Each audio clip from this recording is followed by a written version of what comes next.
मैंने भी 10 लोगों को हैंडल किया। ए, दिखता नहीं है क्या? एक मिनट सर। ए, क्या ये? आपने मेरा लॉलीपॉप गिरा दिया अंकल। अंकल? मैं तुझे अंकल दिखता हूँ? अपने से बड़े को तो अंकल ही बोलते हैं ना अंकल। अंकल? फिर से अंकल बोला? दिमाग खराब है क्या तेरा? आपने मेरा लॉलीपॉप गिराया, आप मुझे लॉलीपॉप दिलाए। चल छोड़ ना, जा अपना काम कर।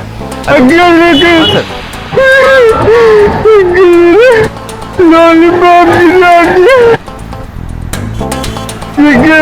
अंकल, ये अंकल ने ना मेरा लॉलीपॉप गिरा दिया। अंकल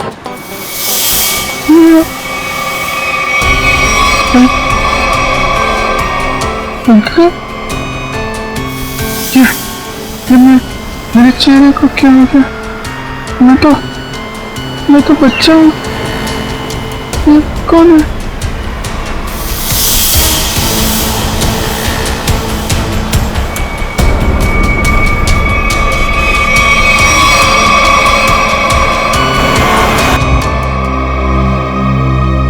अभिजीत, क्या सोच रहे हो? वही दया और श्रेया के बारे में। दोनों की तरफ देखता हूँ, बड़ा दुख होता है। हाँ, बड़ी चिंता हो रही है उन लोगों के बारे में। कभी अपने लिए सोचा है इतना? एक्चुअली अपने बारे में सोचना छोड़ दिया मैंने। क्या? अरे मैं हमेशा आपके बारे में जो सोचता रहता हूँ। तुम ना हमेशा। अच्छा ये बताओ, प्रॉब्लम क्या एग्जैक्टली? हाँ, प्रॉब्लम यह है कि बात बन नहीं पा रही है। मैंने श्रेया से भी बात की थी, दया से भी, दोनों आपस में बात भी किए। पता नहीं क्या बहस वहस हो गई दोनों के बीच में और बात बनते बनते रह गई। इस सिचुएशन को कैसे हैंडल करना है मैं अच्छी तरह जानती हूँ। आप इसके बीच में आकर परेशान मत होइए। क्यों? परेशान क्यों ना हो? आप क्यों परेशान होना चाहते हैं? क्योंकि मुझे तुम्हारी चिंता है, मुझे तुम्हारी फिक्र है। किस रिश्ते से?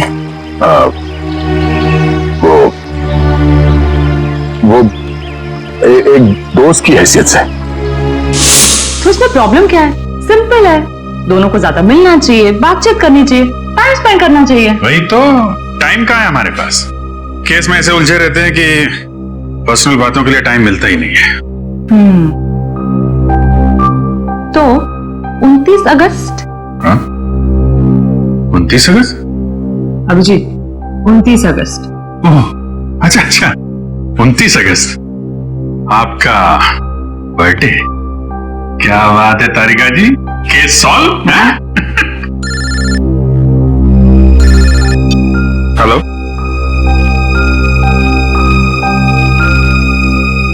एक नया केस। सर लगातार कुछ बड़बड़ा रहा था और मैंने उससे पूछा क्या कर रहे हो? उसने जोरदार धक्का मारा और बोला वो लोग तुम्हें छोड़ेंगे नहीं। उसने तुम्हें जोरदार धक्का मारा? जी सर। और कह रहा था कि वो लोग तुम्हें छोड़ेंगे नहीं? जी सर। और सर मुझे लगा कुछ खून का मामला है तो मैंने आपको फोन कर दिया। सर मैंने ठीक किया ना? नहीं, कोई गलती नहीं की तुमने, बिल्कुल ठीक किया। अच्छा ये बताओ, क्या बड़बड़ा रहा था वो? कुछ याद है तुम्हें? सर वो कुछ नंबर्स गिन रहा था। नंबर्स गिन रहा था?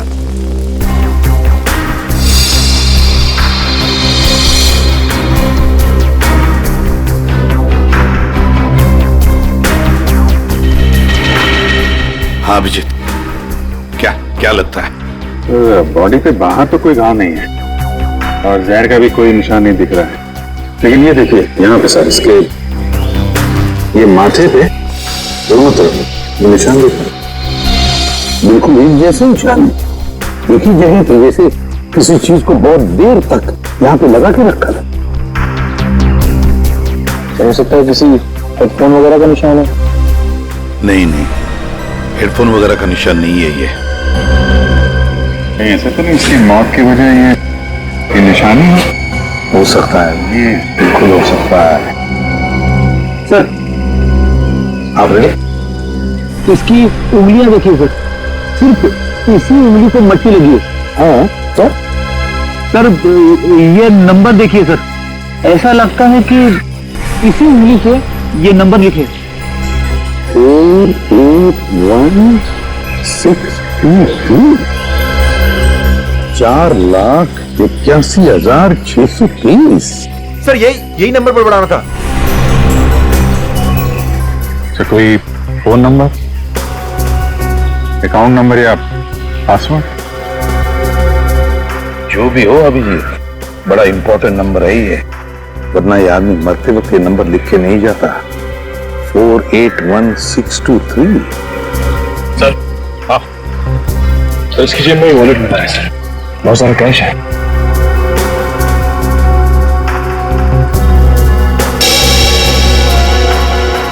आईडी नहीं, ये क्या है? कोई रिसीट है सर? टीई सर्विसिंग कंपनी।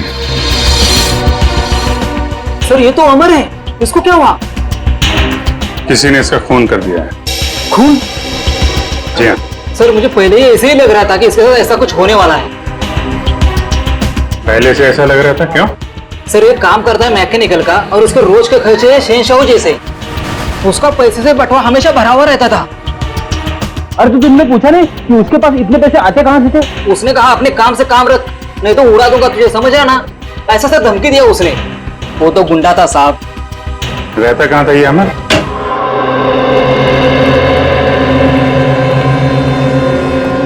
पूरा घर छान मारो, देखो कोई ऐसी चीज मिलती है क्या जो अमर की मौत से जुड़ी हुई हो।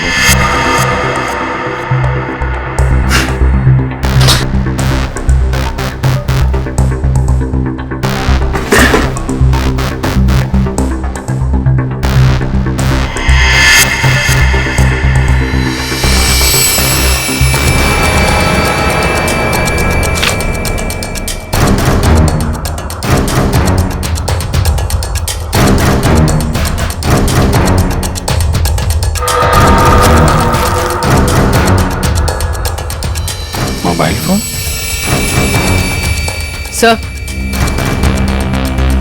सर ये जेवर और ये पैसे।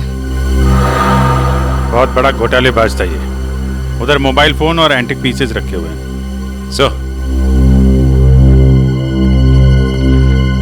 सर यहाँ ताला खोलने और ताला तोड़ने का सारा सामान मौजूद है, ये देखिए।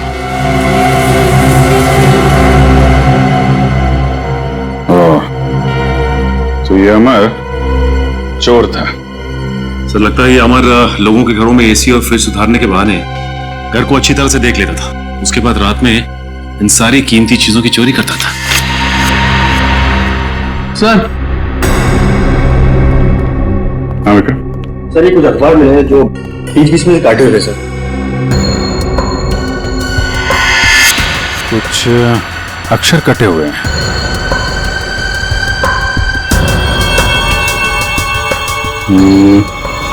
ऐसे तो आदमी तभी करता है जब उसे किसी को कुछ लिख के भेजना होता है, लेकिन अपनी लिखावट और पहचान छिपानी होती है। सर हो सकता है अमर किसी को ब्लैकमेल कर रहा हो। तो कहीं ये ब्लैकमेलिंग ये उसकी मौत की वजह तो नहीं? सर अमर ने इन अक्षरों से लिखा क्या होगा?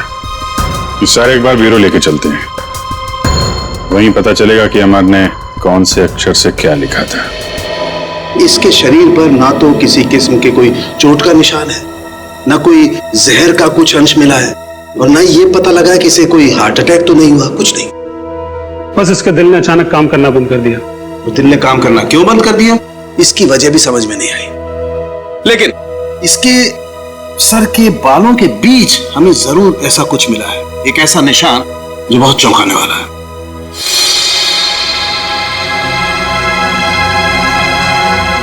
ये देखो,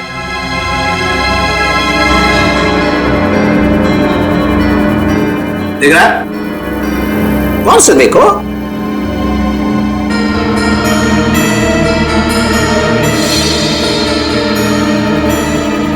सर यहाँ तो कुछ दिखाई नहीं दे रहा है। दिखाई देगा भी नहीं।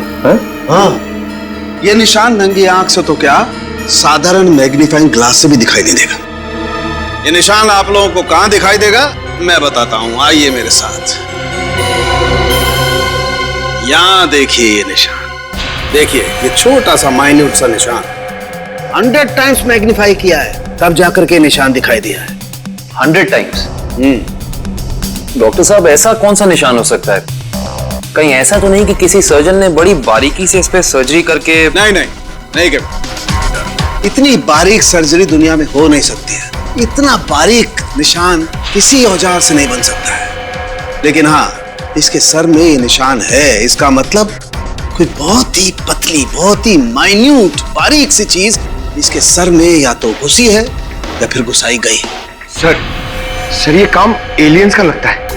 सर कई बार एलियंस धरती पर आते हैं और इंसानों को बहला फुसलाकर ऊपर ले जाते हैं और उनके ऊपर एक्सपेरिमेंट्स करते हैं, उन्हें कंप्लीटली ब्रेन वॉश कर देते हैं। पंकज, तुम मेडिटेशन किया करो, तुम्हारा दिमाग आजकल बहुत इधर उधर भटकता है। हाँ, एक बात और, इसकी सीटी स्कैन करने से पता लगा है कि ये आदमी दिमागी तौर पर बीमार था। सर अमर के सिर में जो यहाँ पे जो निशान था, कहीं इसकी वजह से इसे मानसिक बीमारी तो नहीं हुई? हो सकता निखिल, इसके लिए मुझे इसकी ऑटोप्सी करनी पड़ेगी। ठीक है डॉक्टर साहब, आप ऑटोप्सी कीजिए।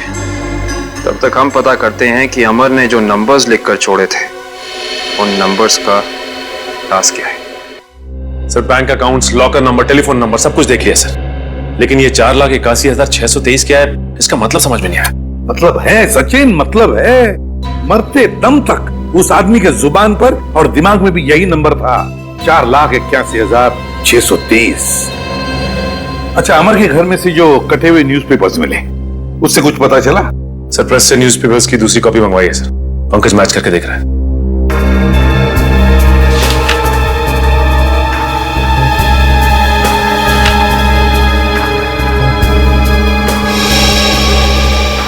Ishita, Rajmahal behind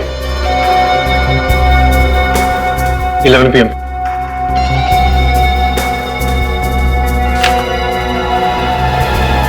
Kumar near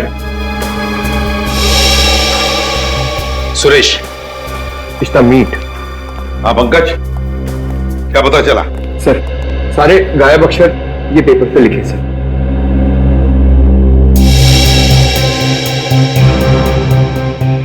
Rajmahal behind me is near 11 PM which meet Suresh, your Kumar। Sir ये तो एक पहेली लग रही है। पहली ही है, मगर पहेलियां बनती हैं छुड़वाने के लिए। क्या बात है सर, जैसे रिकॉर्ड बनते हैं टूटने के लिए। बिल्कुल।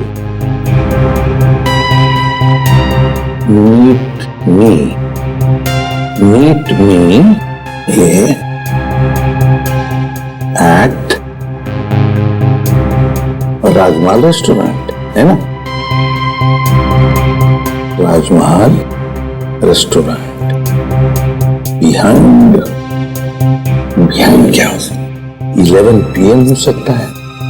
Meet me at 11 PM behind Rajmahal restaurant. Meet me at Rajmahal restaurant. चलो एक सेंटेंस तो बन गया। विच चीज नियर, बताओ पंकज, क्या हो सकता है? ये योर, हाँ बिल्कुल बिल्कुल सही Pankaj, thank you. Which is near your building. हो गया। Suresh Kumar, meet me at 11 PM behind Rajmahal restaurant which is near your building। Sir ये राजमहल रेस्टोरेंट तो अंधेरी का एक रेस्टोरेंट है, बहुत ही फेमस रेस्टोरेंट सर।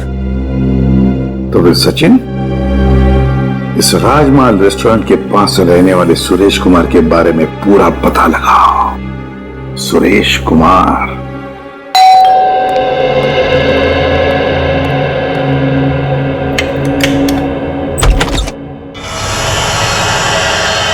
जी कहिए, कौन है आप? क्या चाहते हैं? पैसा, ढेर सारा पैसा। हेलो हेलो, कौन हो तुम और क्यों दूं मैं तुम्हें पैसा? हाँ? अमर को क्यों दिए थे? अमर को? सब पता है मुझे। जी, वो मुझे ब्लैकमेल कर रहा था। और इसीलिए तुमने अमर का खून कर दिया? क्या खून? देखिए, मैंने किसी का खून नहीं किया है। झूठ!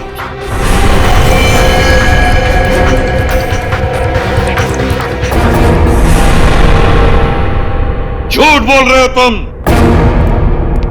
तुमने ही मारा है अमर को। नहीं नहीं सर, मैं सच बोल रहा हूं। मैंने नहीं मारा किसी को। लेकिन आप लोग कौन हैं? हम लोग सीआईडी से। सीआईडी? हाँ, सीआईडी।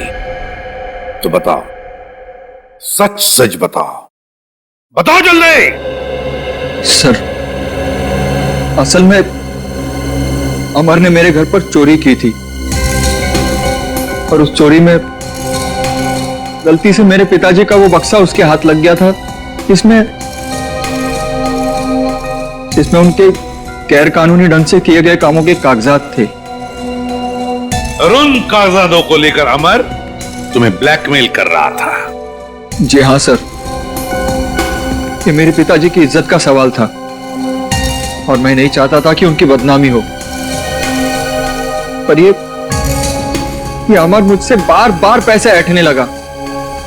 इसलिए एक दिन तंग होकर मैंने फैसला किया कि आज ये किस्सा हमेशा हमेशा के लिए खत्म कर दूंगा। और इसीलिए मैं उसके घर पहुंचा। पर मैंने एक आदमी को गन लिए उसके घर के बाहर खड़ा देखा। मैं डर गया था सर, इसीलिए मैं लौट आया। मुझमें किसी का खून करने की हिम्मत नहीं है सर। सर, मैं किसी को मार नहीं सकता। अच्छा, तो फिर हमारे लिए उस आदमी का स्केच बनवाओ। इतनी रात को तुमने ये मेन रोड छोड़ के शॉर्टकट का रास्ता क्यों लिया? अरे चिंता क्यों करती हो तुम? 2 घंटे बचेंगे इस रास्ते से, जानती हो। सुजीत, गाड़ी रोको। सुजीत, सुजीत, आगे कोई है? सुजीत, सुजीत, कोई है? Oh my God. मालती, तुम गाड़ी में रुको, मैं देखता हूँ। शायद उसको हमारी मदद की जरूरत है। ठीक है।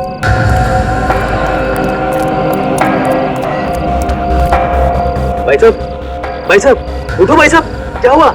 भाई साहब, उठो भाई साहब।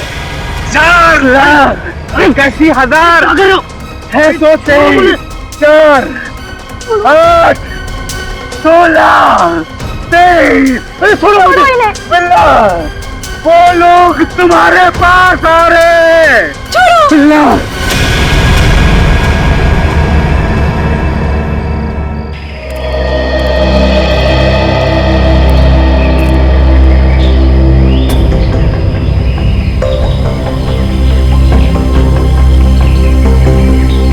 बॉडी पे तो कहीं घाव का निशान नहीं दिख रहा है। अभिजीत, कपड़े फटे हैं, लगता है किसी के साथ हाथापाई तो जरूर हुई होगी। सर, ये यहाँ इतनी सुनसान जगह पे करने क्या आया होगा? सर, हाँ, पर्स में से ये आई कार्ड मिला है। इसका नाम धनंजय है। धनंजय?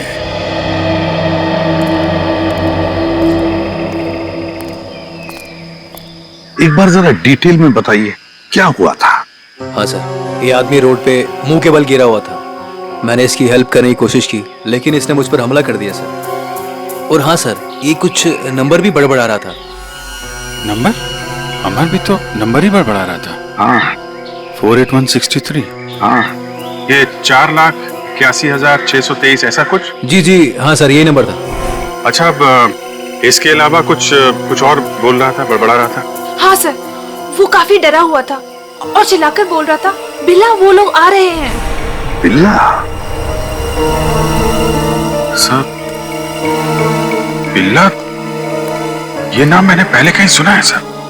अच्छा, अभिजीत एक काम करो, इस धनंजय का पूरा पता लगाओ और इस बिल्ला की पूरी कुंडली निकालो।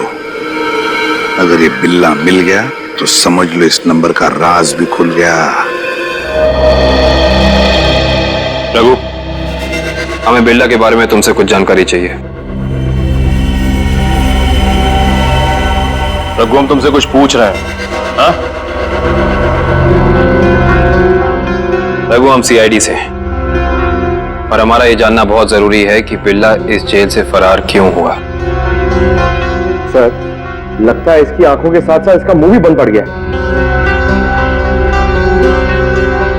रघु, हमें पता चला है कि तुम्हारे दो बच्चे, पहला 11 साल का गुड्डू और दूसरी 9 साल की मुन्नी, और हमें यह भी पता है कि उन दोनों मासूम बच्चों को यह नहीं पता कि उनका बाप यहां इस जेल में बंद है। अब अगर ऐसी कोई खबर उन दोनों बच्चों तक पहुंच गई तो नहीं साहब, ऐसा मत करिए, उनको कुछ मत बताइए साहब। फिर तुम्हें बताना होगा कि बिल्ला यहां से भागा क्यों। जी साहब, बिल्ला के अंदर बहुत सारी कमियां थी, लेकिन वो इतना बेवकूफ नहीं था कि 6 दिन पहले ही जेल से भाग जाए। फिर बिल्ला जेल से भागा क्यों? धनंजय ने मरने से पहले बिल्ला का नाम लिया है। साहब, एक दिन मैंने बिल्ला को मैस में एक कैदी से बात करते हुए देखा साहब। कैदी से? कौन था वो? साहब, मैंने उसका चेहरा तो नहीं देखा क्योंकि उसकी पीठ मेरी तरफ थी साहब। उसके बाद फिर वो डरा डरा सा रहने लगा। इसका मतलब तुम कहना चाहते हो कि उस कैदी ने बिल्ला को धमकाया था? हो सकता है साहब। सर, मतलब बिल्ला की जान को खतरा होगा? ऐसे ही लगता है पंकज, और अपनी जान बचाने के लिए बिल्ला इस जेल से फरार हो गया। रघु, एक बात बताओ, इस जेल में आग लगी कैसे? क्या साहब, ये कोई जंगल थोड़ी ना है साहब जो आग अपने आप लग जाए। आप तो सीआईडी वाले हैं, आपसे क्या छुपा है साहब? साहब, ये आग लगी नहीं साहब, लगाई गई है। रघु, फिर तुम हमें ये बता सकते हो कि जेल में आग लगवाई किसने? पता नहीं साहब। ठीक है सर, अब क्या कर? जो 3 लोग बिल्ला के साथ फरार हुए थे उनके बारे में पता लगाते हैं। बॉस, मैंने उन दोनों की ऑटोप्सी की है और ऑटोप्सी से पता लगा है कि उन दोनों के दिमाग में परजीवी कीड़े, पैरासिटिक वर्म्स के अंश मिले हैं। परजीवी कीड़े? हाँ, ये कीड़े बहुत ही खतरनाक होते हैं। छोटे से छोटे, माइन्यूट से माइन्यूट घाव के जरिए भी शरीर के अंदर घुसकर दिमाग तक पहुंच जाते हैं और दिमाग को खोखला कर देते हैं। मगर सांख्य, ये कीड़े आते कहां से हैं? बस अधिकतर ये कीड़े रुके हुए पानी में किसी पोखर में मिलते हैं, लेकिन हर पोखर में भी नहीं मिल सकते। देख सांख्य, ये मौत नहीं है, खून है, खून। कहीं से तो आए होंगे ना ये कीड़े, कहीं पर से तो। एक जगह है बॉस। कहां से? शहर में एक ऐसी लेबोरेटरी है जो अपनी रिसर्च के लिए इस तरीके के कीड़े अपने पास रखती है। Research laboratory? तो फिर इस लेबोरेटरी के बारे में पता लगाना पड़ेगा, उन्हीं से पता चलेगा इन कीड़ों के बारे में। सर, बिल्ला, सर ये देखिए, सुरेश ने उस आदमी का स्केच बना दिया जो अमर के घर के बाहर खड़ा था। तो फिर बस स्केच की कॉपीज बनाओ और सारे पुलिस स्टेशन और चेक नाकों पर भेज दो और कहो उनसे जहां पर भी आदमी दिखे उठाओ उसे। सर, ये उन तीनों की फाइल है जो बिल्ला के साथ यहाँ से फरार हुए।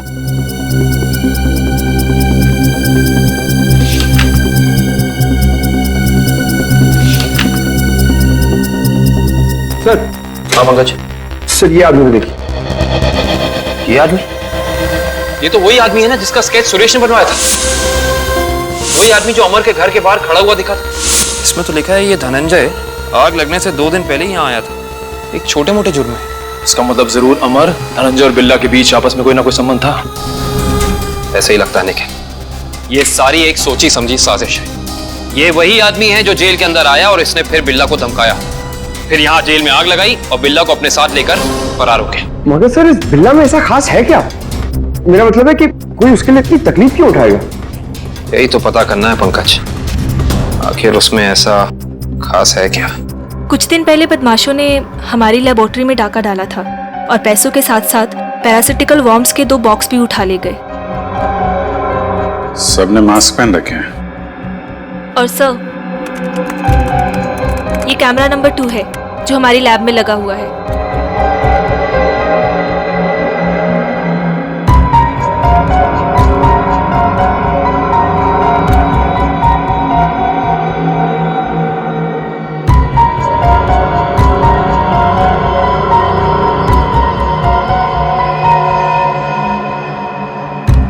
एक मिनट, जरा ये फुटेज दोबारा चलाना और स्लो मोशन में। जी।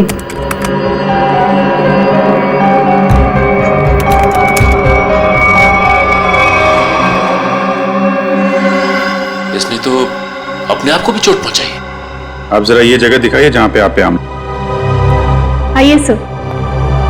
सर, यही वो जगह है जहां उन लोगों ने मुझ पे हमला किया था। Excuse me.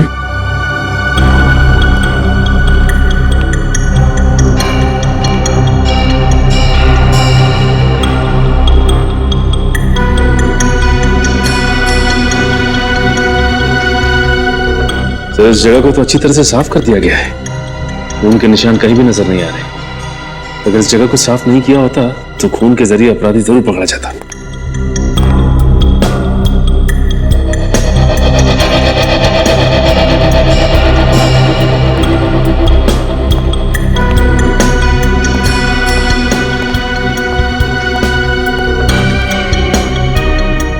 अपराधी इस दरवाजे से ही बाहर गया। उंगली कटी थी, खून बह रहा था। बाहर देखते हैं, शायद कुछ मिले।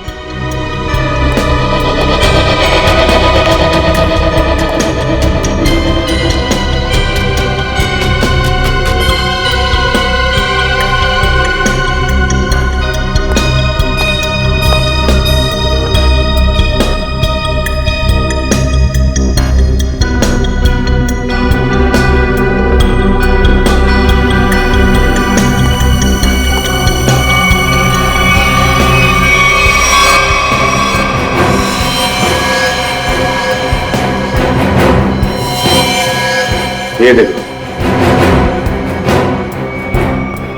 ये है अपराधी का खून। अब पता चल जाएगा है कौन वो।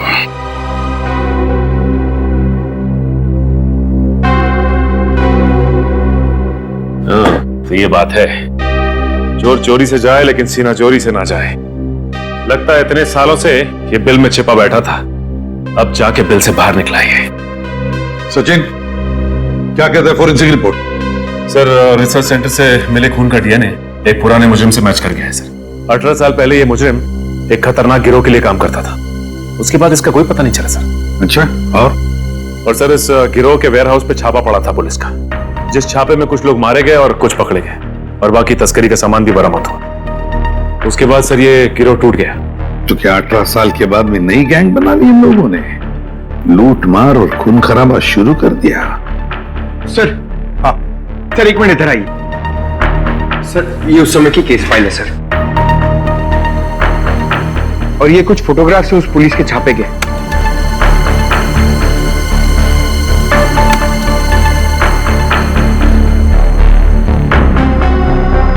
एक मिनट।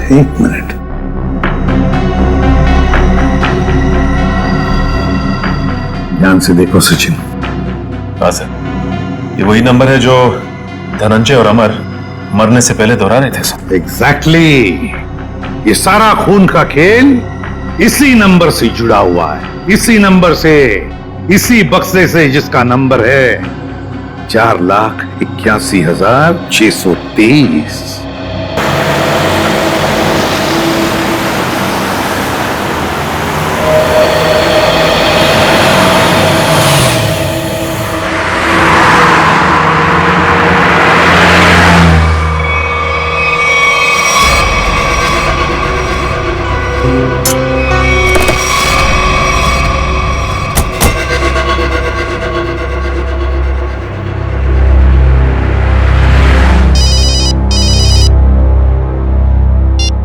आद्या, अरे कहाँ हो यार तुम?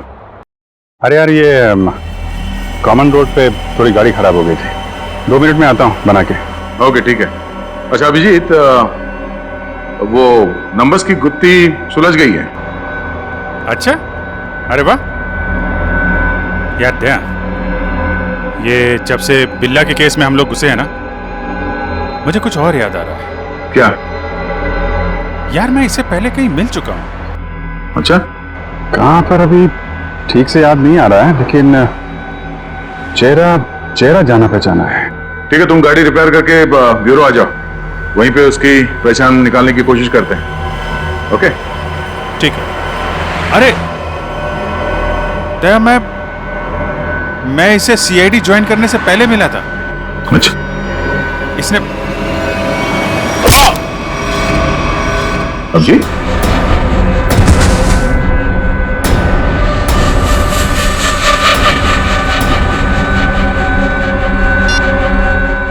बॉस, काम हो गया है। हेलो, ये अभिजीत की आवाज तो नहीं थी, किसी और की आवाज थी। आवाज क्लियर नहीं थी। ये कहीं किडनैपर्स की आवाज तो नहीं?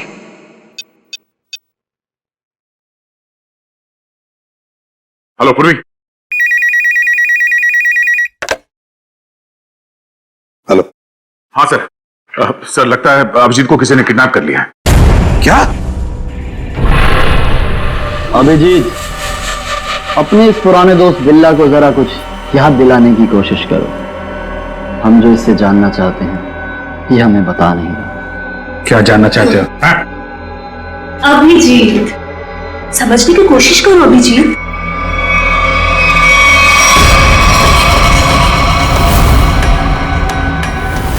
डॉक्टर शीतल, तुम? हाँ।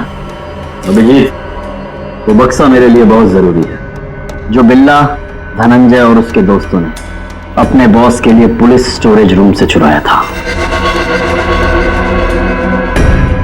किस बक्से की बात कर रहे हो तुम? मुझे कुछ पता नहीं है। मुझे भी नहीं। अरे 18 साल पहले की बात कोई कैसे याद कर सकता है? मुझे कुछ पता नहीं है। तुम्हें पता है, ये जो दिमाग है ना, ये कंप्यूटर के हार्ड डिस्क की तरह होता है। इसमें पुरानी से पुरानी जानकारियां भरी रहती हैं और तुम दोनों के दिमाग में भी वो जानकारी कहीं ना कहीं जरूर छिपी होगी। और उस जानकारी को बाहर कैसे निकालना है, ये अब मेरा काम। अगर बिल्ला जानता है तो इसका मतलब अभिजीत भी जानता है।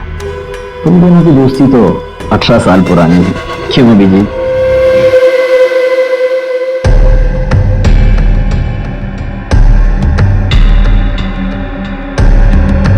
क्या ये सब? क्या ये? कुछ नहीं, बस तुम्हें इलेक्ट्रिक शॉक देने की तैयारी हो रही है। अगर तुम्हें शॉक नहीं दूंगी तो पता कैसे चलेगा जो हमें चाहिए।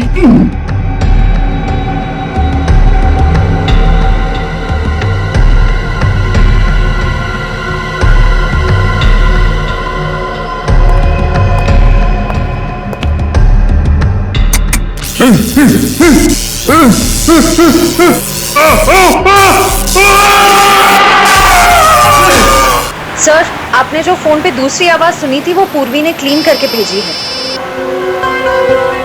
बॉस, काम हो गया। हम उसे लेकर 30 मिनट में पहुंचते हैं। 30 मिनट की दूरी पे? इसका मतलब अभिजीत को जहाँ से अगवा किया गया था वहां से इन गुंडों का अड्डा 30 मिनट की दूरी पे है। पर सर, उस जगह से वो गुंडे किस दिशा में गए होंगे वो हमें कैसे पता चलेगा? जहाँ पे अभिजीत की कार खराब हुई थी वहां से आधे घंटे की दूरी पे एक रास्ते पे हमें धनंजय की लाश मिली थी। हो सकता है इन गुंडों का अड्डा वही कहीं आसपास हो।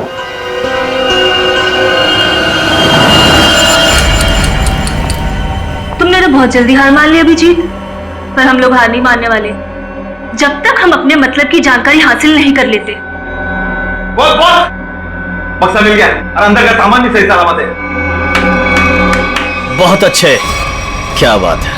इसका मतलब अब हमें इन दोनों की कोई जरूरत नहीं। इन्हें जल्द से जल्द ऊपर पहुंचाओ और निकलो यहाँ से। नहीं, मुझे अभी इनकी जरूरत है। मुझे अपनी रिसर्च के लिए इनके अंदर पैरासाइट डालने हैं। उसके थोड़ी देर बाद तक ये लोग जिंदा रहेंगे और फिर भगवान को प्यारे हो जाएंगे।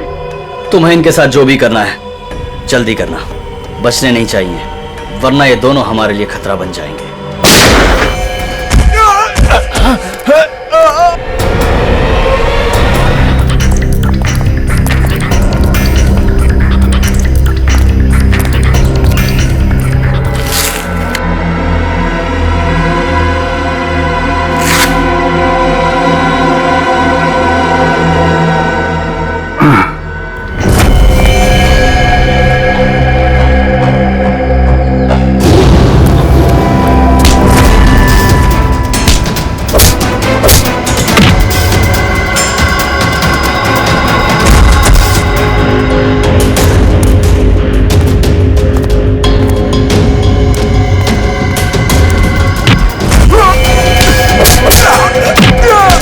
सही सी बता दे, अभिजीत सर कहाँ पे है?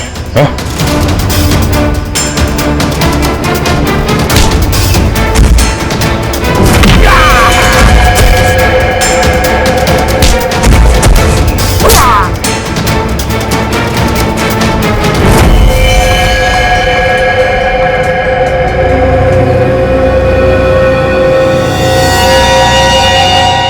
ये तो बिल्ला है। बिल्ला, बिल्ला। इसे भी अस्पताल ले जाना होगा। ये अभिजीत कहां गया?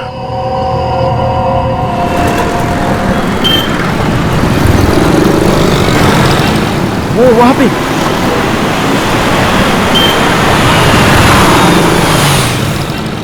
अभिजीत, कहाँ जा रहे हो अभिजीत? चलो जल्दी गाड़ी में बैठो। गाड़ी में क्यों? क्यों गाड़ी में क्यों अंकल? अरे तुम्हारे पीछे गुंडे पड़े हैं, वो तुम्हारे ऊपर कभी भी हमला कर सकते हैं। जल्दी गाड़ी में बैठो।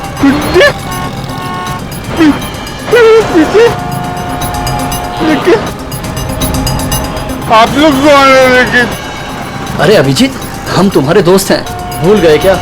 चलो जल्दी गाड़ी में बैठो। लेकिन मेरा लॉलीपॉप गिर गया अंकल। अरे जल्दी आओ, मैं तुम्हें नया लॉलीपॉप दे दूंगा और आइसक्रीम भी दूंगा तुम्हें। हैं? Okay okay. चलो जल्दी निकलो यहाँ से।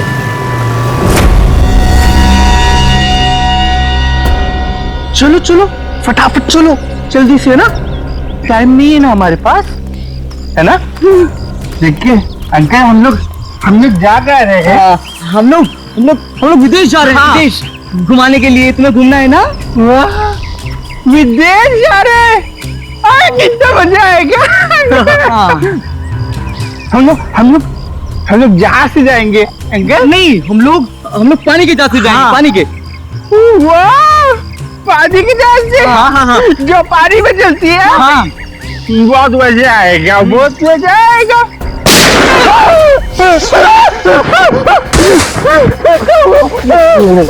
लगता दुश्मन आ गई थी।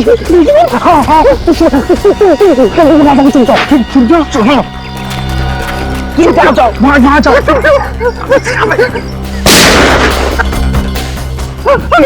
अंकल आप भी चुप जाओ। जाओ। अभिजीत, अभिजीत, यहाँ है अभिजीत, यहाँ है अभिजीत। पर अब ये तुम्हारा नहीं, हमारा हो चुका है।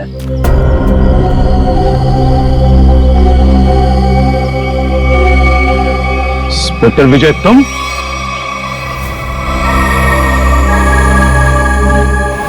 ये सारा खेल तुम खेल रहे हो? हाँ? यस सर, पहचान लिया तो बहुत अच्छी बात है। अब जल्द से जल्द यहाँ से निकल जाओ, वरना तुम्हारा ये आदमी जान से जाए।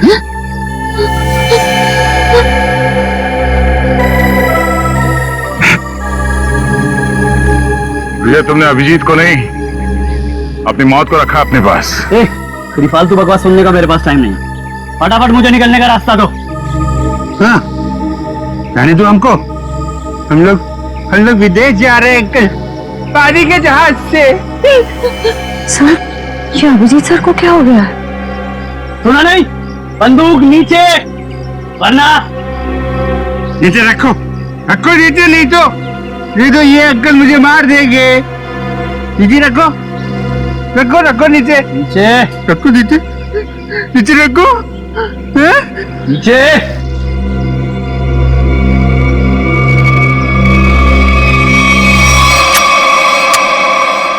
Very good. चलो रास्ता दीजिए आप लोग, चलो जल्दी चलो। होशियारी नहीं।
अब बता, तू विदेश जाएगा या सीधे जेल?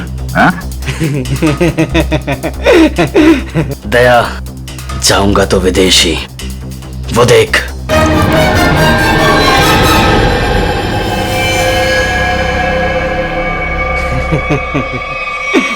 अभिजीत,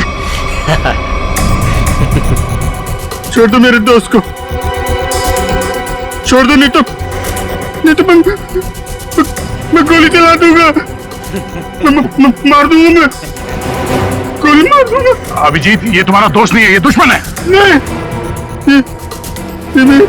ये मेरे दोस्त है, ये दोस्त है मेरे, ये मुझे घुमाने ले जाने वाले हैं। तुम लोग दुश्मन हो।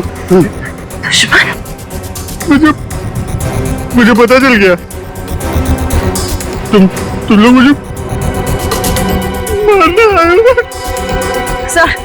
सर प्लीज याद करने की कोशिश कीजिए, अपने आप को पहचानिए सर प्लीज। हम तुम्हारे दोस्त हैं। तुम एक सीआईडी ऑफिसर हो जी? नहीं। अभिजीत, तू गोली चला, ये झूठ बोल रहा है। तुम गोली चला, हमें विदेश जाना। अभिजीत, गोली चला, भूल दो सबको। अभिजीत नहीं, अभिजीत गोली चला। याद करो अभिजीत, हमारे वो दिन जो हमने एक साथ सीआईडी में गुजारे। तुम मेरे दोस्त हो यार। सर आप एक सीआईडी ऑफिसर, मैं निखिल, दया से, हाँ, श्रीया, विक्रम। झूठ बोल रहा है, गोली चला। याद कर यार, याद करिए सर। हाथ छोड़, मैं तुम्हें मरने नहीं दूंगा।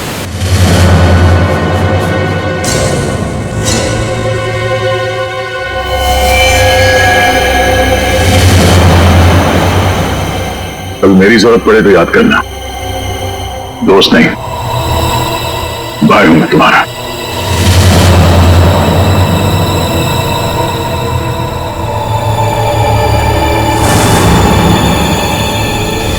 तो जैसा दोस्त सुनना और दूसरा कोई नहीं रहा।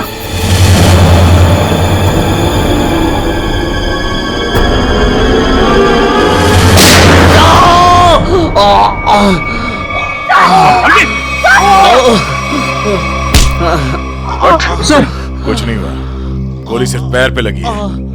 बता, क्यों किया तूने ऐसा? हाँ?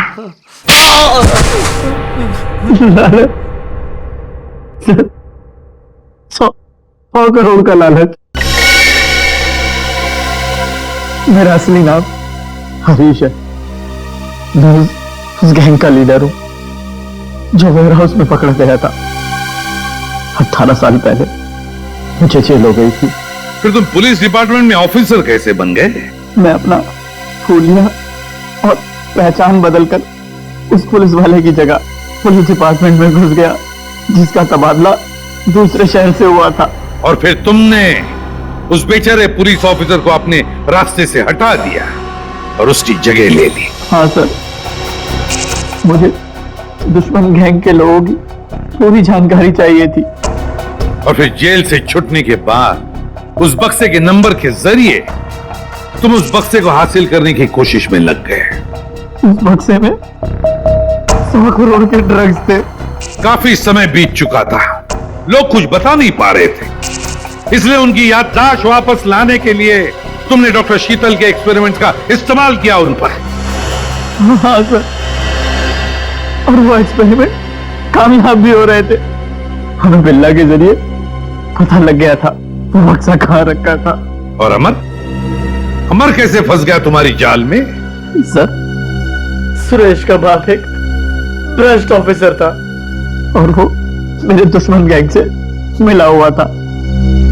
उसने उनके साथ अपनी कुछ तस्वीरें और एक नोटबुक अपने घर में रखी हुई थी, जिसे गलती से सुरेश के घर से अमर ने चुरा लिया था। और इसीलिए तुमने पहले अमर को पकड़ा ताकि तुम ये जान सको कि उसे उस बक्से के बारे में क्या पता है। मगर अमर ने तो सुरेश के घर से चुराए हुए सबूत पहले ही नष्ट कर दिए थे।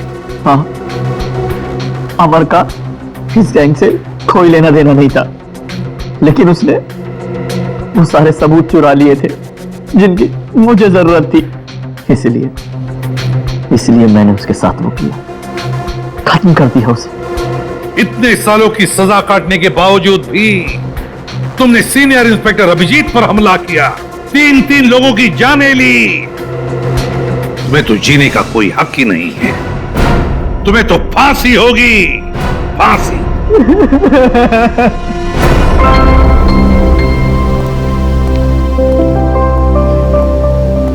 अभी सब ठीक है ना? Many happy returns of the day.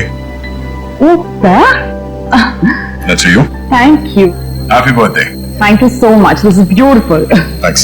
ये कोई नजर नहीं आ रहा? अभिजीत आया नहीं क्या? अरे यार मैं यहाँ भाई। ये लो। बेटो बॉस। अरे तारिका जी का बर्थडे और मैं फिट ना हूँ, हैं? अच्छा दया, श्रेया नहीं आई? अरे दया आ गया तो श्रेया भी आती होगी। हाँ वो तो नहीं यार, वो हमारी पिछली मुलाकात कुछ ठीक नहीं रही।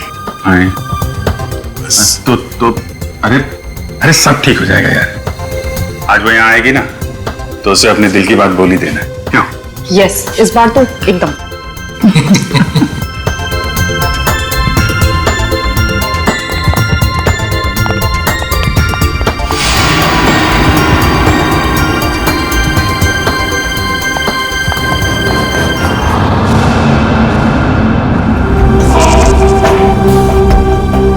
क्या हुआ? मौत को इतना नजदीक देखने से पांव कांपने लगे। एसीपी आज तक अपनी मौत को अपनी हथेली पर लेकर ही चला है, समझे? मौत से कभी डरा नहीं है वो। इतनी बड़ी बड़ी बातें हैं, अब बातों का वक्त नहीं है, अब एक्शन का वक्त है। कूदो एसीपी, छलांग लगाओ। 1 मिनट, लेकिन तुम पर कैसे विश्वास कर सकता हूँ कि मेरे कूदने के बाद तुम इन तीनों को छोड़ दोगे? तुम्हारे पास और कोई चारा भी नहीं। कूदो एसीपी।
ये शो देखते वक्त तो पेट के दर्द की दवा साथ में रखनी चाहिए।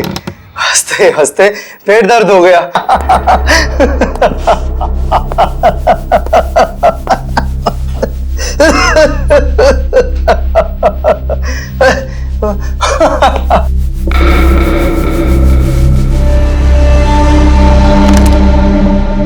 कौन है ये? प्रमोद कौन है ये? बहुत खुशकिस्मत हो तुम। मौत से कुछ पल पहले इतनी हंसी और इतनी खुशी हर किसी को नसीब नहीं होती। कौन हो तुम? अंदर कैसे आए?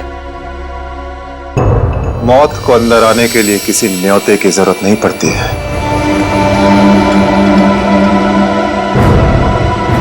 ये क्या कर रहे हो? मैंने क्या बिगाड़ा तुम्हारा? तो रुक जरा, पुलिस को। Happy birthday Tarika. Thank you Shreya, thank you. Many happy returns of the day. Thank you Siddharth, बहुत खूबसूरत फूल है। श्रेया की चॉइस है। हाँ वो तो है, श्रेया की चॉइस तो कभी गलत हो ही नहीं सकती। हाय सिद्धार्थ। हेलो। हाय श्रेया। हाय पूर्वी। काफी देर कर दी आने में। थोड़ा ट्रैफिक मिल गया रास्ते में। अरे फ्रेडी सर, ये गपागप खा रहे हो? आप तो बोले थे डाइटिंग कर रहे हो। डाइटिंग ही तो कर रहा हूँ। इसके पहले तो मैं 5 प्लेटें एक साथ खा जाता था। क्या बात कर रहे हो? हमारे प्लान पे तो पानी फिर गया अभिजीत। अरे ऐसे कैसे? कुछ ना कुछ तो करूंगा मैं। कैसे? विद्या, उस कमरे में तुम्हारा कोई वेट कर रहा है। मेरा वेट कर रहा है? हाँ, कौन? तुम जाओ तो सही, अरे जाओ।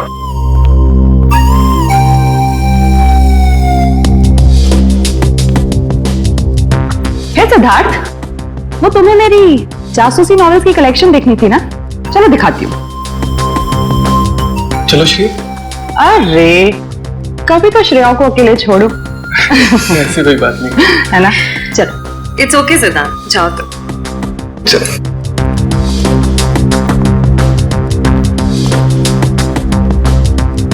अरे श्रेया, तुम यहाँ वहाँ कमरे में कोई तुम्हारा वेट कर रहा है। कौन? अरे जाओ देखो तो सही। अरे सर,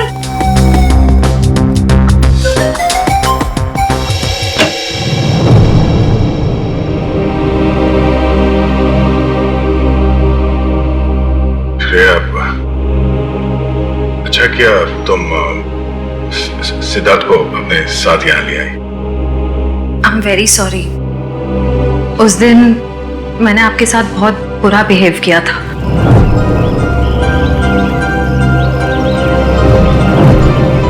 छोड़ो ना, मैं भूल गया हूं, तुम भी भूल जाओ। काश भूल पाना इतना आसान होता। जिंदगी कितनी सिंपल हो जाती है।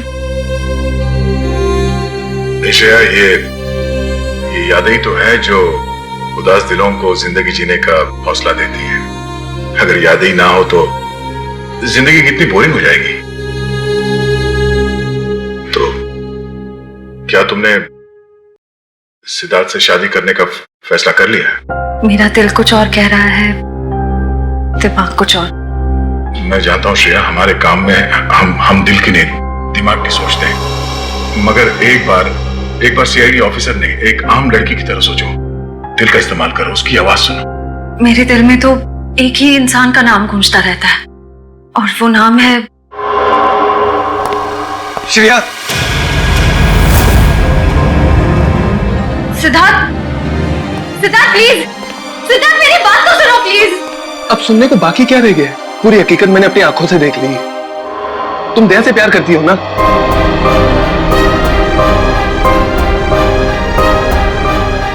सिद्धार्थ, मैं इस बारे में तुमसे बात करने वाली थी। क्यों नहीं? सिद्धार्थ, काम इतना होता है, मौका ही नहीं मिला मुझे। मौका नहीं मिला? I just can't believe I heard that. Siddharth please मेरी बात तो सुनो। इतना आसान नहीं होंगे। मैं आपको मेरी जगह रखकर तो सोचो, फिर पता चलेगा मैं किस अग्नि परीक्षा से गुजर रही हूँ।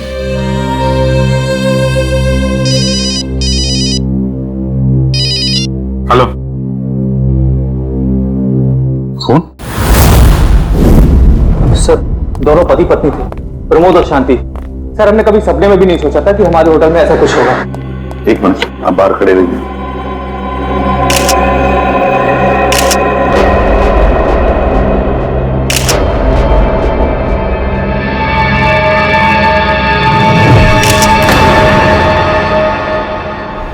माय गॉड, दोनों की लाशें ऐसी इस अवस्था में। तो इतने सारे केस सॉल्व किए, लेकिन इस तरह का केस कभी नहीं देखा। सर, लगता है ये दोनों खूनी से विनती कर रहे थे कि वो इन्हें छोड़ दे, मगर खूनी ने जरा भी दया नहीं दिखाई। नहीं फ्रेडी, लगता है खूनी ने पहले इन दोनों को मारा और फिर यहां लाकर बिठा दिया, हाथ पैर बांध दिए। जिस तरह से इन दोनों को बिठाया कुर्सी में, लगता है खूनी हमसे कुछ कहना चाहता है। ये देखो, कम से कम 6-7 वार तो किए इस बेचारी पर। ऐसे इतनी बेरहमी से मारा है जैसे ये खूनी कोई सिर फिरा हो या फिर बदले की आग में ये सब किया है उसने। My God. सर, इस प्रमोद की पीठ पर भी वार किया गया है।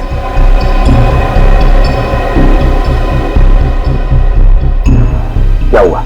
सर, इसकी सांसें चल रही है, जिंदा ही। प्रमोद जिंदा है? तुम जल्दी से इसे हॉस्पिटल ले जाओ, इसका जिंदा रहना बहुत जरूरी है। संभाल के, सुन के चल। आजा।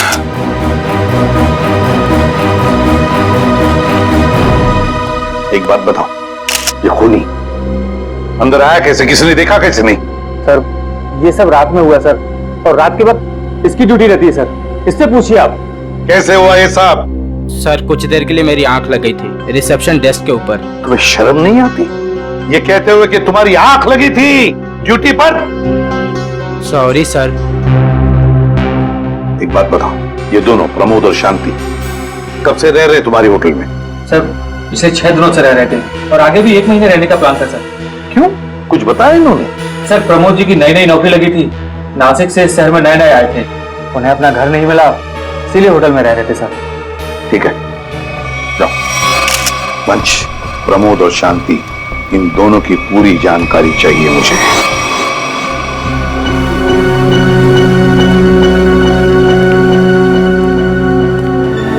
हाँ सचिन, ये प्रमोद कैसा है? सर डॉक्टर ने ऑपरेशन शुरू कर दिया है, थोड़ी देर में पता चल जाएगा सर। लगता है सचिन ये खूनी शांति को ही मारने आया था, प्रमोद को नहीं।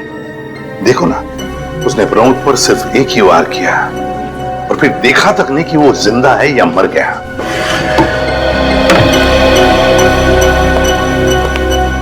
डॉक्टर साहब, कैसा है प्रमोद? हमने प्रमोद को बचा तो लिया है, मगर मगर क्या?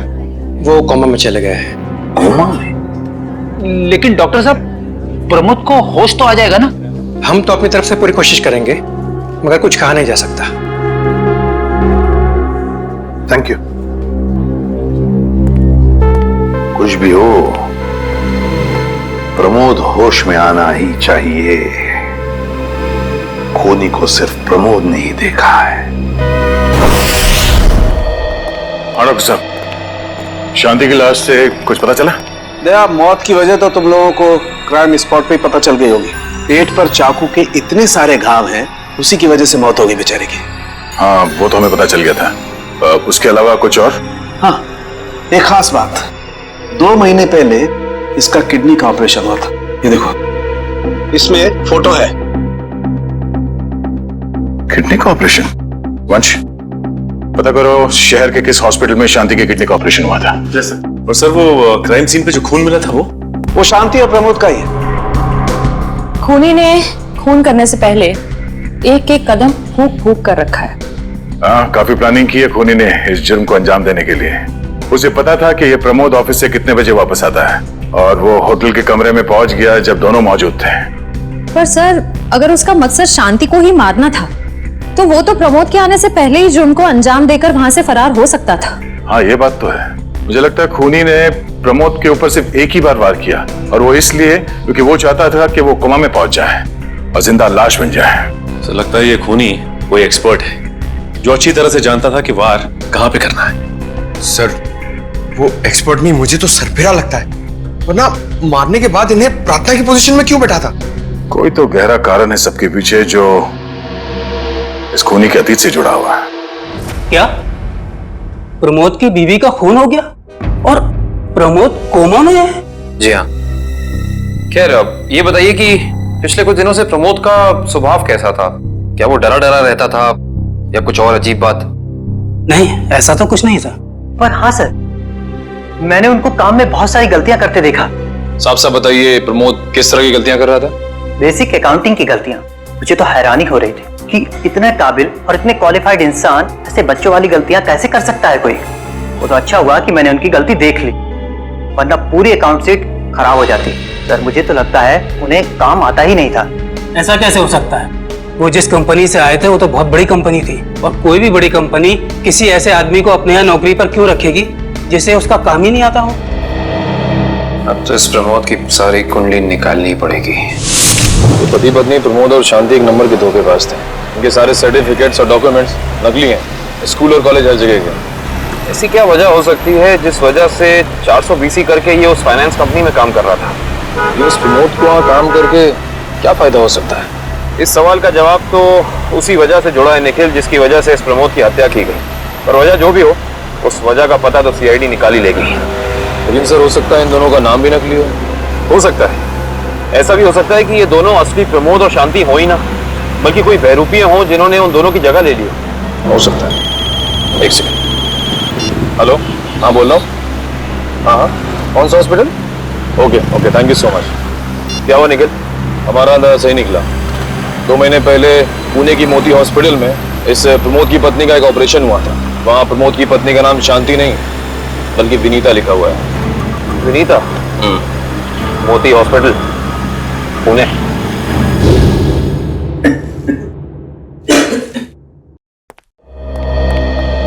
एक्सक्यूज मी, एक वक्त पे सिर्फ एक ही मरीज अंदर आएगा? हम लोग सीआईडी से। सीआईडी? मगर यहाँ मुजरिम कौन है? इसी की तलाश है हमें। एक्चुअली आपके हॉस्पिटल में 2 महीने पहले एक ऑपरेशन हुआ था, उसी के बारे में कुछ जानकारी चाहिए हमें। किसका ऑपरेशन? ये दोनों आपकी हॉस्पिटल में आए थे? ये तो मिसेस विनीता कुमार हैं। हाँ, मिसेस विनीता कुमार। और ये इनके पति, इनकी मौत हो गई? जी हाँ, विनीता कुमार का खून हो चुका है और उनके पति प्रमोद अब कोमा में है। डॉक्टर ये बताइए कि मिसेस विनीता कुमार ने किडनी का ऑपरेशन कराया था ना? जी हाँ। हम उसके मेडिकल रिपोर्ट्स देख सकते हैं? यहाँ पे तो पति का नाम त्रिलोक कुमार लिखा है। मतलब त्रिलोक बन गया प्रमोद और विनीता बन गई शांति। इस पेपर में उनके घर का एड्रेस लिखा हुआ है। चल के पता करें, शायद कुछ पता चल जाए। नहीं निखिल, कोई फायदा नहीं होगा। इनकी पहचानों की तरह इनका एड्रेस भी नकली होगा, देखना। हाँ, हमने इन्हें ऑपरेशन के कुछ रिपोर्ट्स कोरियर की थी, मगर वो कोरियर वापस आ गए थे।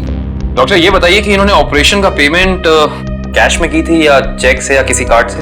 इंश्योरेंस के जरिए। इंश्योरेंस? उस इंश्योरेंस कंपनी के कोई कागजात, कोई डॉक्यूमेंट्स हैं आपके पास? हाँ, इसी फाइल में होंगे। गुड।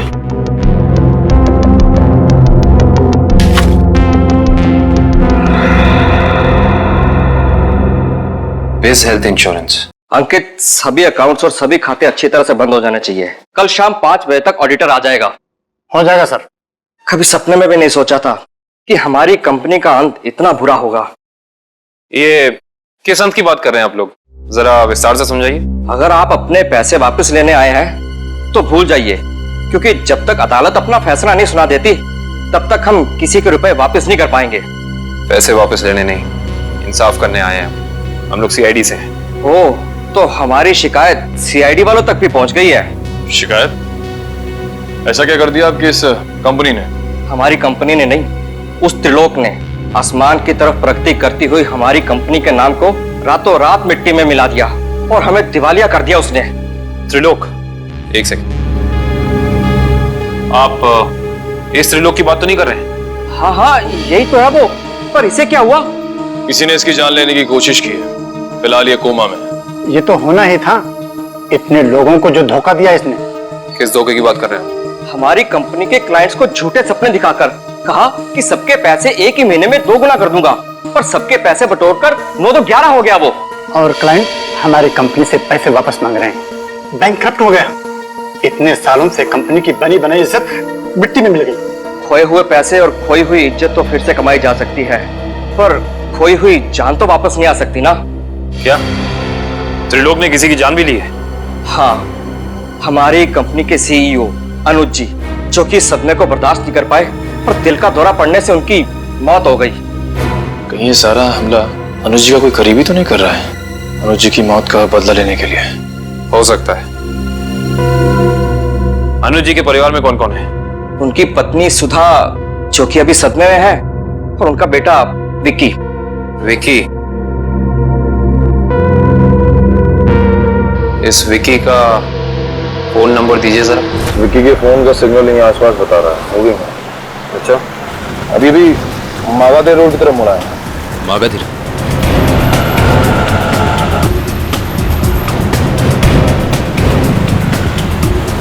देखो सिग्नल में कुछ पता चला? एक मिनट क्या हुआ? इस विक्की के फोन का सिग्नल यहीं आसपास बता रहा है। कहीं विक्की इस बाइक को तो नहीं? हाँ सर, हो सकता है ये विक्की है।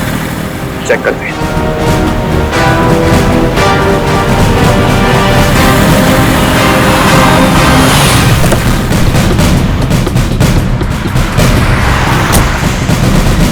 सुनो भाई साहब, तुम ही विक्की हो? हाँ, और ये क्या बदतमीजी है? तुम लोग मेरा नाम कैसे जानते हो? तुम्हारा नाम और तुम्हारे सारे कारनामों के बारे में जानते हैं हम। सीआईडी। सीआईडी? इस शहर में क्या कर रहा है? कुछ काम था, और तुम लोग मेरा पीछा क्यों कर रहे हो? बकवास बंद कर।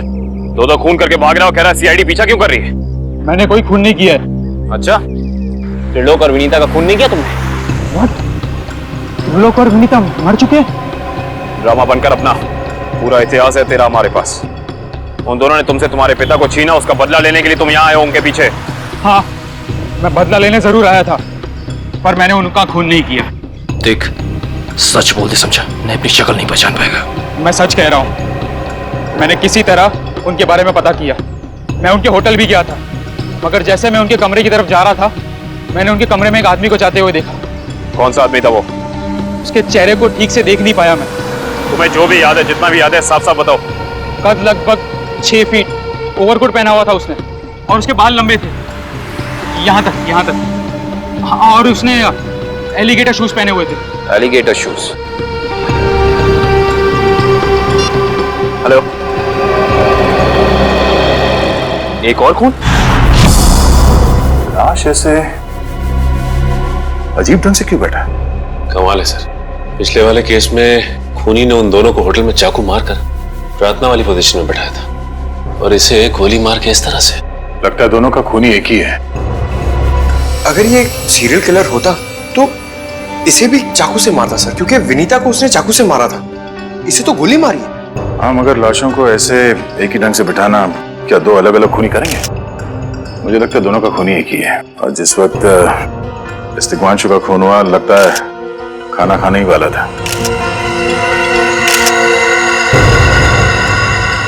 सर, यहाँ पे दूसरी प्लेट भी पड़ी है, कहीं ऐसा तो नहीं कि ये तिग्मांशु की बीवी के लिए थी? मैम सब तो एक हफ्ते के लिए गाँव गई हुई है, एक हफ्ते के बाद लौटेगी। तो क्या घर में कोई और आदमी था जिसके लिए तिग्मांशु ने एक और प्लेट में खाना डाला? नहीं साहब। अच्छा, जब तुम घर वापस आए उस वक्त ये दरवाजा खुला था या बंद था? नहीं साहब, बंद था। तो फिर तुम घर के अंदर कैसे आए? साहब ने एक चाबी मेरे पास भी दे रखी है। वो जो कोई भी था, ऐसा लगता है कि तिग्मांशु उस आदमी को जानता था। एक काम करो सचिन, पंकज, घर की अच्छी तरह से तलाशी लो, देखो कुछ मिलता है क्या।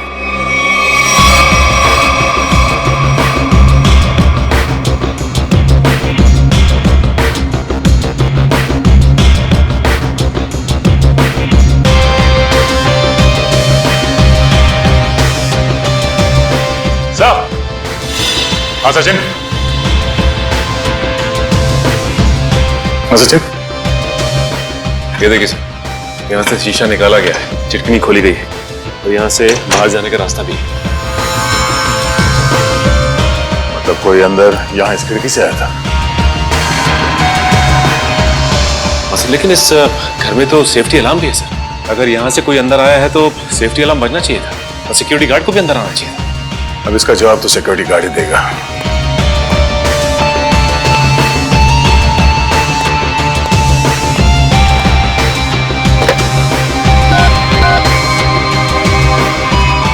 हेलो सिक्योरिटी, अच्छा आज दोपहर को तिग्मांशु जी के घर से अलार्म बजा था? बजा था, तो फिर आप चेक करने के लिए उनके घर पे क्यों नहीं आए? ओ आई सी, पिछले हफ्ते भी? ठीक है, थैंक यू। क्या बोला सर ये सिक्योरिटी वाला?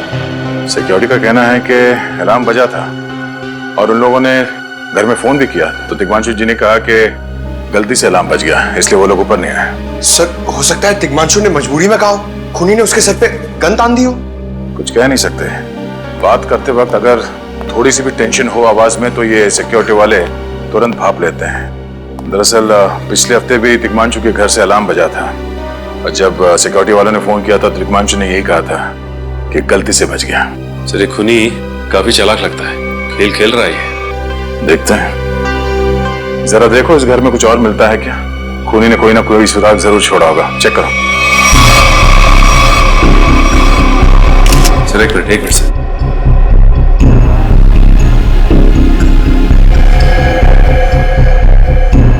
देखिए सर, खून। खून यहाँ कैसे? कहीं खूनी का तो नहीं है खून? ये तो डॉक्टर सालों के ही बताएंगे। वो खून किसका है ये अभी पता चल जाएगा, तारीख आती होगी रिपोर्ट लेकर के। डॉक्टर साहब, इस तिग्मांशु के बारे में कुछ और पता चला? हाँ। वो कैसे? इसे गोली मारने से पहले बेहोश किया गया था। क्या?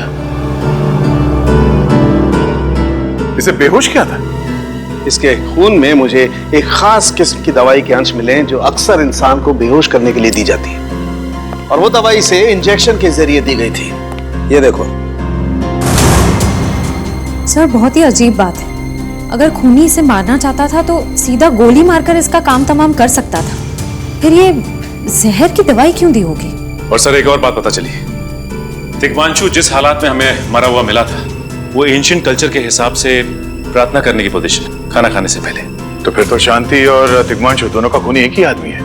ये खूनी के लिए ये हत्याएं जुर्म नहीं, एक जश्न है। इसलिए उसने टेबल पे ये प्लेटें सजाई, उसमें खाना रखा, एक अपने लिए और एक तिग्मांशु के लिए। और सर तिग्मांशु को प्रार्थना की पोजीशन में बैठा के उसने गोली मार दी।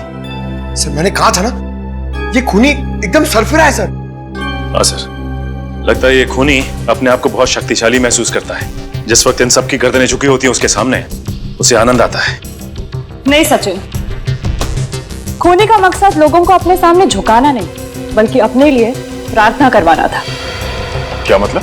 ये रही उस खून की रिपोर्ट। ये खून ना ही तिग्मांशु का है और ना ही उसके घर वालों का, ये खून उस खूनी का ही है। खूनी का?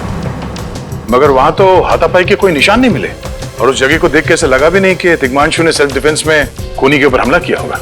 वो इसलिए दया क्योंकि ये खून खूनी ने अपने मुंह से थूका था। हमें इसके खून में से इसके सलाइवा के कुछ अंश भी मिले। उसकी तबीयत खराब है क्या? हाँ, वो बीमार है। उसके खून में एथिमोलाइसिन नाम की दवाई का अंश मिले हैं और उसका कीमोथेरेपी हुआ था।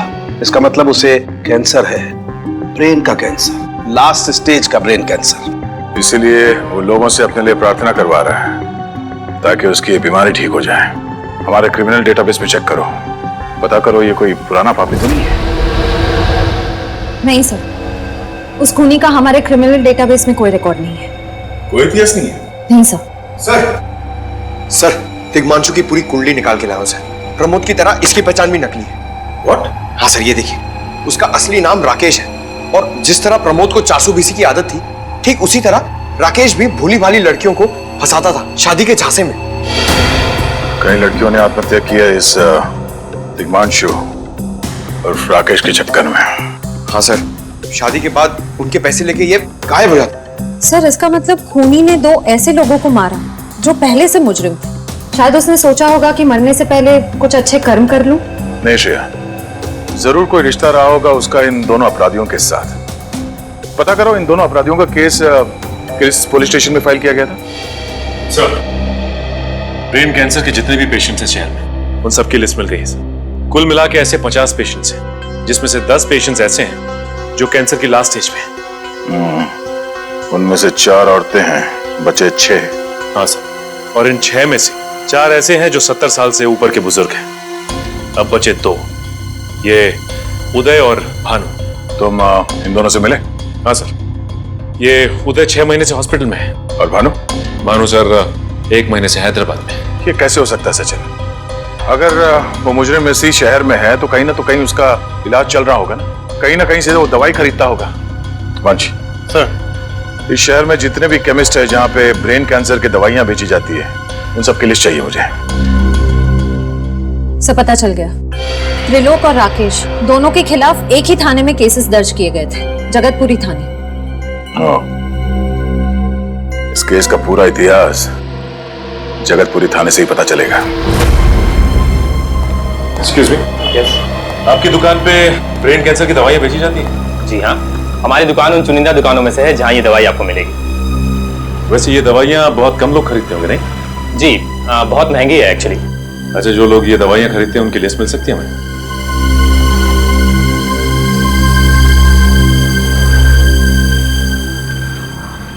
ये रही वो लिस्ट।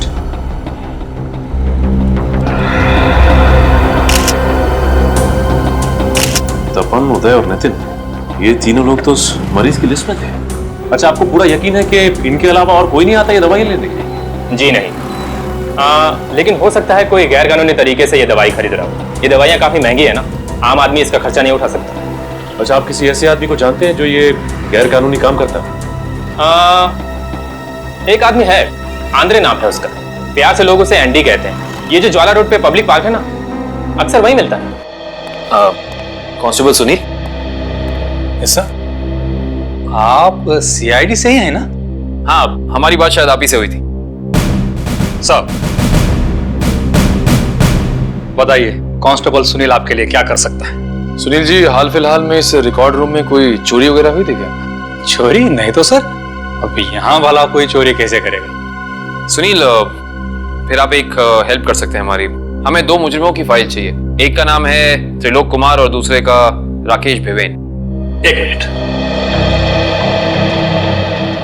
सर, क्या नाम बोले? राकेश? राकेश भिवेन।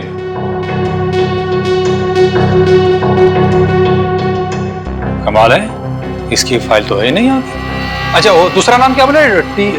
त्रिलोक कुमार। इसकी भी नहीं है? दोनों की फाइल्स नहीं। हाँ सर, लेकिन यहाँ पर चोरी की तो कोई घटना नहीं घटी। पता नहीं फाइलें गायब कैसे हो गई। सुनील, यहाँ याद करने की कोशिश करो, हाल ही में कोई दुर्घटना घटी थी क्या? पिछले महीने ऑफिस एरिया में आग लग गई थी, तो अच्छा हुआ फायर ब्रिगेड वाले जल्दी आ गए और हमारे रिकॉर्ड्स नष्ट नहीं हुए। जरूर ये आग भी जानबूझकर लगाई गई थी। आग लगने की वजह क्या थी? वो बताया गया कि मेन स्विच बोर्ड के अंदर शॉर्ट सर्किट हुआ था। कोई इलेक्ट्रिशियन भी आया था काम करने के लिए। जरूर वहीं छेड़छाड़ की गई है। उस इलेक्ट्रिशियन का कोई आता, कोई पता, कोई कांटेक्ट है? दूसरे कांस्टेबल के पास था, लेकिन वो तो रिटायर होकर गांव चले गए। हाँ, कोई बात नहीं। सुनील, एक काम करिए, आप चेक करके बताइए कि और किन किन मुजरिमों की फाइल्स यहाँ से गायब हुई हैं। Okay sir. पता तो चले आखिर अगला शिकार है कौन इस अनोखे खूनी का। ये ले पैसे। अरे ये दवाइयाँ तो असली है ना। अरे अंकल जी, ये जो शक की बीमारी है ना, कैंसर से भी ज्यादा खतरनाक है। अगर आपको यकीन नहीं है कि ये दवाई असली है या नहीं, तो खुद जाकर दुकान से क्यों नहीं खरीद लेते? अरे तुम तो बुरा मान गए, मैं तो बस ऐसे ही पूछ रहा था, मेरा मतलब वो नहीं। जानते हो, इस तरह से दवाइयाँ बेचना और खरीदना दोनों गैर कानूनी है। आपसे तुम्हारा कोई फायदा नहीं है। मैंने सुना था कि सीआईडी बड़े बड़े केस हैंडल करता है। मैं तो छोटा मोटा चोर हूँ, जाने दो ना साहब। हाँ मिस्टर छोटे चोर, ये बताओ कि तुम्हारे पास से ये दवाइयाँ खरीदने के लिए कोई ऐसा आदमी आता था जो 6 फीट लंबा था और लंबे लंबे बाल थे उसके, और वो एलिगेटर वाले शूज पहनता था? हाँ, वही जो आगे से नुकीला होता है। हाँ, आया था चिराग। आप लोग चिराग को ढूंढ रहे हो? हाँ। कहाँ मिलेगा ये चिराग? चिराग? लगता है चिराग घर पर नहीं है। कमरे अच्छी तरह से चेक करो, देखो कुछ मिलता है क्या। पंकज, कंप्यूटर चेक करो।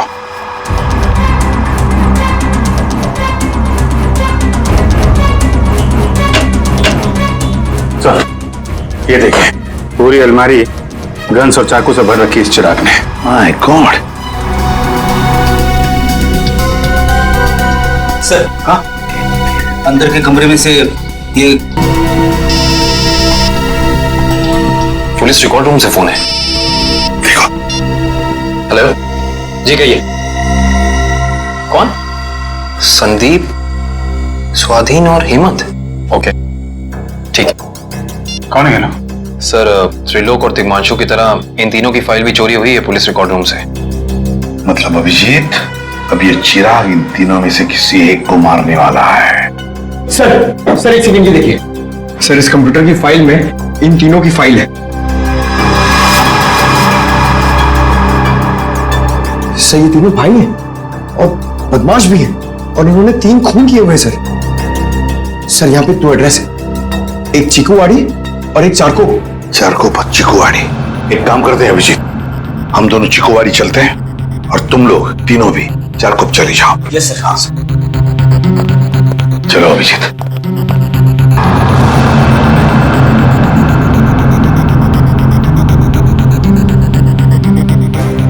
क्या हुआ सर? अभिजीत, ये पेन, ये मेरा पेन है अभिजीत। आपका पेन? यहाँ पे कैसे सर?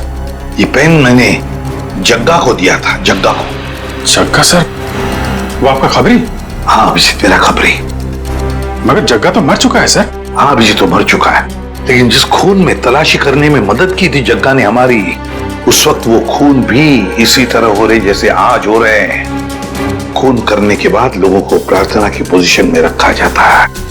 चलते हैं सर। नहीं अभिजीत, क्योंकि अभिजीत जिस तरह से वो खून किए जा रहा है, लगता है मुझे संदेशा भेज रहा है, मुझे मिलना चाहता है अकेले में।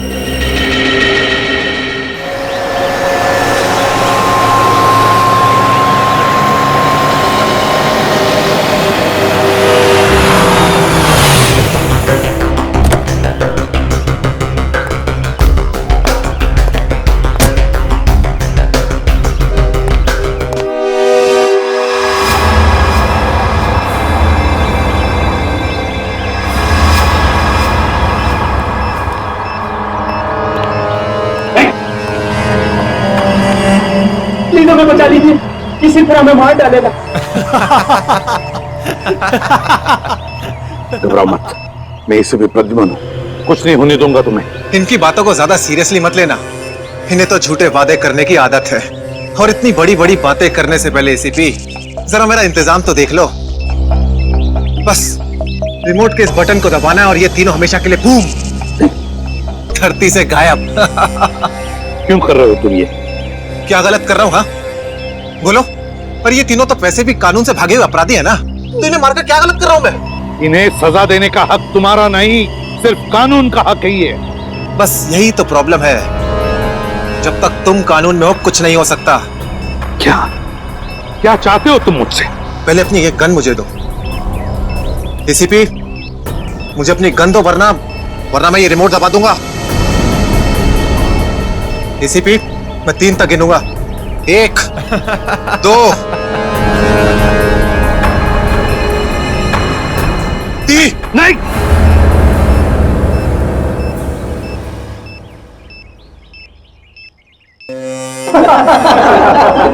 बहुत अच्छे जी, बहुत अच्छे। तो तुम जानना चाहते थे ना कि मैं तुमसे नफरत क्यों करता हूँ?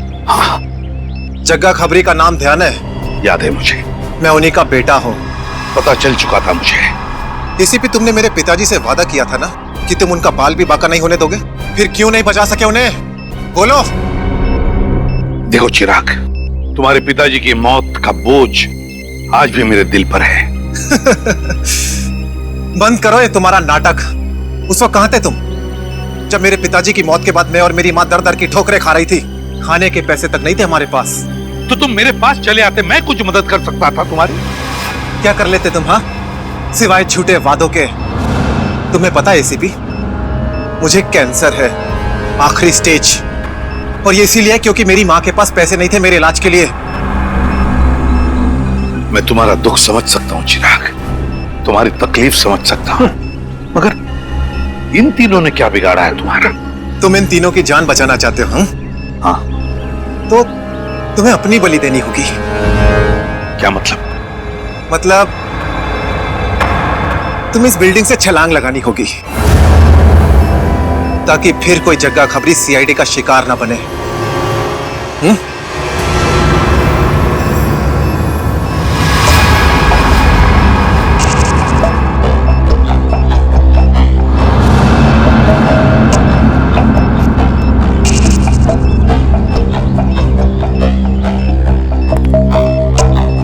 ठीक है, मंजूर है।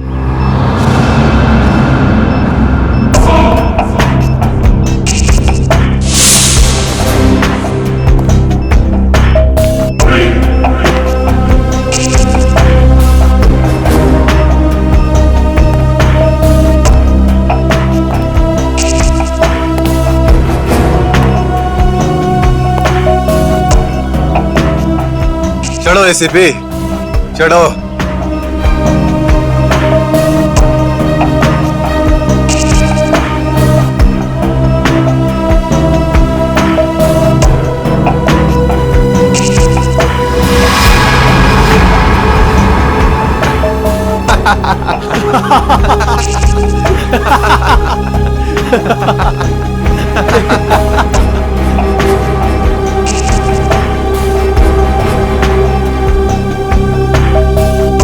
ऊपर जाकर मेरे पिताजी से माफी जरूर मांग लेना। क्या हुआ? मौत को इतना नजदीक देखने से पांव कांपने लगे?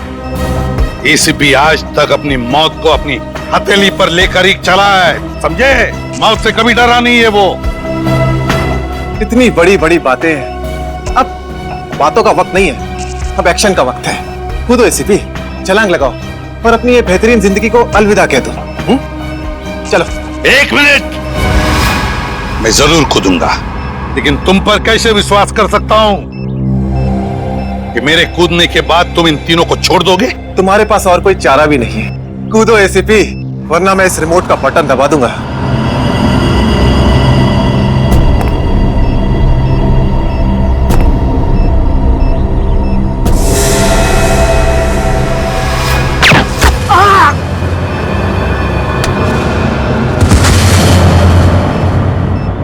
पकड़ो इसको!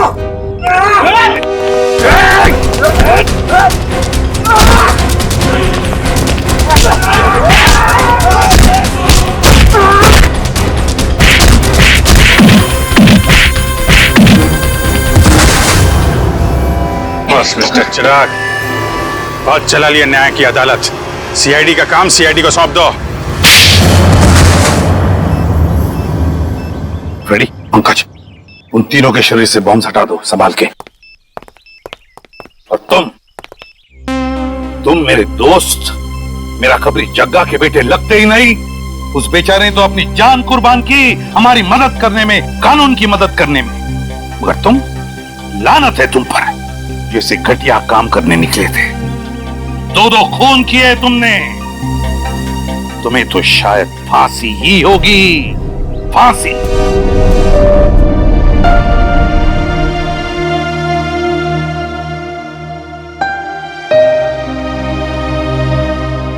बड़े बुजुर्ग कह गए कि अगर कोई चिंता सताए तो उस चिंता को अपने कलेजे के अंदर अंगार बनने नहीं देना चाहिए। कलेजा चल जाता है। मुझे कोई चिंता नहीं सता रही है। In fact I think I am the luckiest girl in the world right now. CID में सब मेरे काम से खुश हैं। मेरे पास तुम दोनों जैसे दोस्त हैं। मेरी शादी होने वाली है। एक लड़की को और क्या चाहिए होता है? शायद प्यार। प्यार भी तो है ना मेरे पास। मम्मी पापा का प्यार, दोस्तों का प्यार और सिद्धार्थ का प्यार। जुबान की बात दिल से मेल नहीं खा रही है श्रेया। मतलब ये कि दिल की बात जुबान पे लाने का वक्त आ गया है श्रेया। वो श्रेया कहाँ गई? हाँ, जो अपने सारे डिसीजंस खुद लेती थी, जिसे पता था कि उसको अपनी जिंदगी में क्या चाहिए। हाँ श्रेया, अब वक्त आ गया है। तुम्हें किसी एक को चुनना ही होगा। और अगर तुमने एक स्ट्रॉन्ग डिसीजन नहीं लिया ना, तो उसका असर तुम्हारी जिंदगी पर नहीं, बाकी दो जिंदगियों पर भी पड़ेगा। मैं क्या डिसीजन लूं? किसे चुनूं? उस इंसान को जिसे मैं बहुत प्यार करती हूं, पर उन्होंने कभी अपने प्यार का इजहार नहीं किया, या शायद वो मुझसे प्यार करते ही नहीं, या फिर उस इंसान को जो मुझसे बहुत प्यार करता है, मुझे पलकों पर बैठा कर रखता है।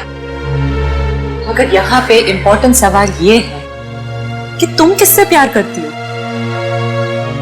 नहीं तारिका, यहाँ ये बात इंपॉर्टेंट है कि अब मैं पीछे नहीं हट सकती। मेरे किसी भी डिसीजन से ना सिर्फ सिद्धार्थ को, बल्कि उसकी और मेरी फैमिली को बहुत दुख होगा। बच्चों जैसी बातें मत करो श्रेया। हर माँ बाप चाहते हैं कि उनके बच्चे को जिंदगी की हर खुशी मिले। तुम सिद्धार्थ के साथ खुश नहीं रह पाई तो क्या अंकल आंटी खुश रह पाएंगे? और अगर तुम खुश नहीं रही तो क्या सिद्धार्थ खुश रह पाएगा?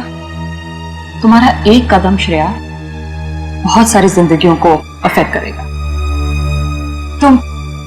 तुम बस दिल से काम लो। देखो, दिल हमेशा सही रास्ता दिखाता है। ठीक है, अब से मैं अपने दिल की बात सुनूंगी। अगर मैं किसी भी कदम पर कमजोर पड़ जाऊं तो तुम दोनों को मुझे सही रास्ता दिखाना होगा। हाँ, लेकिन एक शर्त पे। कैसी शर्त? तुझे आइसक्रीम खिलानी पड़ेगी। Of course.